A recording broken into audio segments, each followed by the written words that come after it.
महाराष्ट्र लोकांचे मत, लोकांचा विश्वास, आमची बातमी।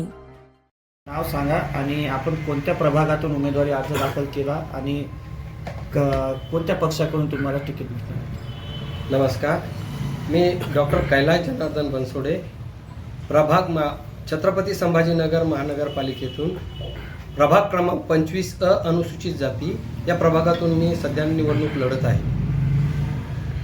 आणि तुम्हाला एपी फॉर्म आणि तुमच्या संघटनेची कोणत्या संघटनेची आणि कोणत्या पक्षासोबत तुमची युती झाली होती?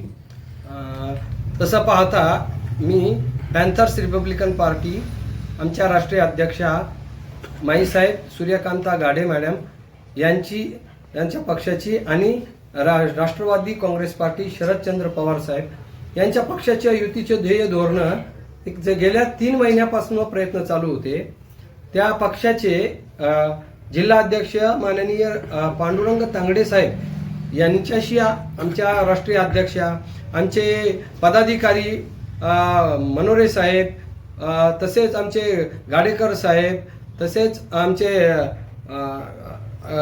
बरेचसे मराठवाडा अध्यक्ष आणि त्यांचे आणि राष्ट्रवादीच्या कार्यकर्त्यांची नवतुरे साहेब वगैरे होते, यांच्या सर्वांची 3 महिन्यापासून आमच्या भेटीगाठी चालू होत्या। बऱ्याच वेळा स्वतः आमच्या पक्षाध्यक्षा त्यांना जाऊन भेटल्या। मला वाटतं 8-15 दिवसापूर्वी त्यांनी पत्रकार परिषद घेऊन आम्ही आपली युती जाहीर केलेली होती आणि 2-3 दिवसापूर्वी पेपरला सुद्धा त्यांनी बातमी दिली होती की आपल्या पॅन्थर्स रिपब्लिकन पार्टीला युतीमधून आम्ही 10 सीट्स देत आहोत असं केलं आणि प्रचंड उत्साहाचं वातावरण आमच्या पक्षामध्ये होतं की चला कुठल्या तरी महाविकास आघाडीसोबत आपली युती होत आहे, आनंदाचं वातावरण होतं। परंतु ऐनवेळी काल ज्यावेळेस आम्हाला एबी फॉर्म देण्याची वेळ आली होती, 10 उमेदवारांना त्यांनी युतीमध्ये तिकीट देण्याचं जाहीर करलेलं असताना सुद्धा काल त्यांनी फोन बंद करून घेतला। मी स्पेशली पांडुरंग तांगडे साहेब हे जिल्हाध्यक्ष यांच्याबद्दल नमूद करतो मी की यांनी जाहीर आवाहन करून आणि सांगितलेलं असताना दिवसभरात फोन बंद करून घेतला।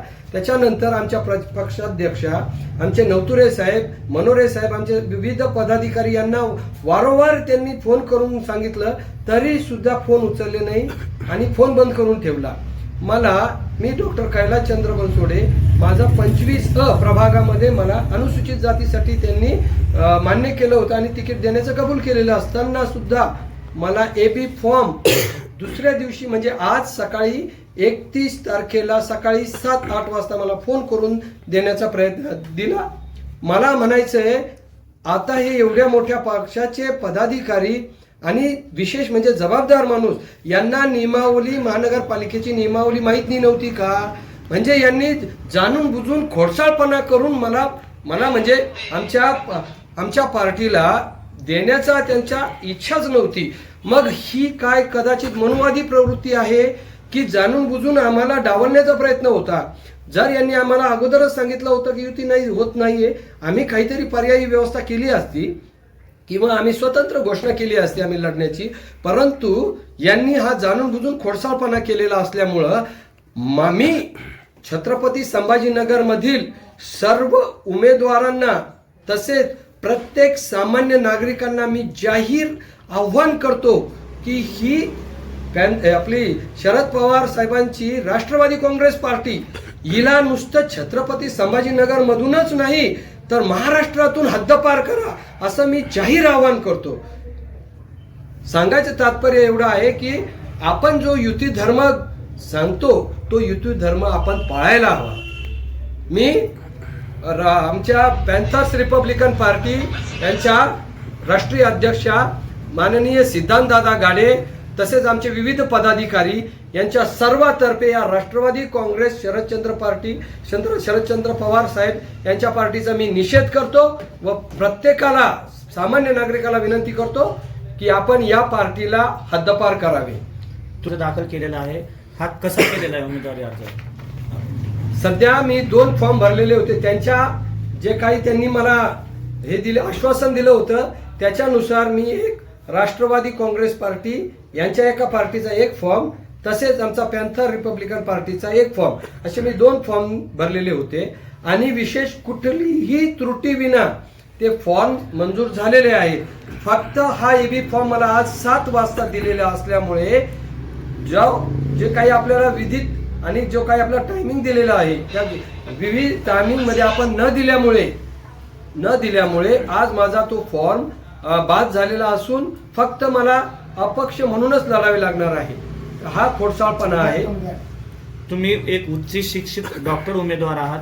तुम्ही डॉक्टर पेशाकडून तुम्हाला समाजसेवेची आवड कशी निर्माण झाली आणि काय सांगून तुम्ही इलेक्शन लढत आहात? विशेष सांगायचं म्हणजे मला लहानपणापासून जे काय आपल्या रक्तात लढण्याची जी ताकद आहे, महापुरुषांची जी प्रेरणा घेतली आपण, लो सोशिओ इकॉनॉमिक लेवलमधून आलेलो आहे मी आणि जे काही संघर्ष बघत आहे महात्मा फुले शाहू आंबेडकर चळवळीमध्ये मी लहानपणापासून वाढलेलो आहे.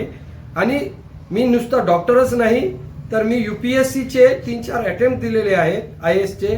सध्या मी डॉक्टर आहे आणि माझं वकिलीचं सुद्धा शिक्षण चालू आहे. आणि माझ्या पहिल्यापासून मला समाजसेवेची फार आवड आहे.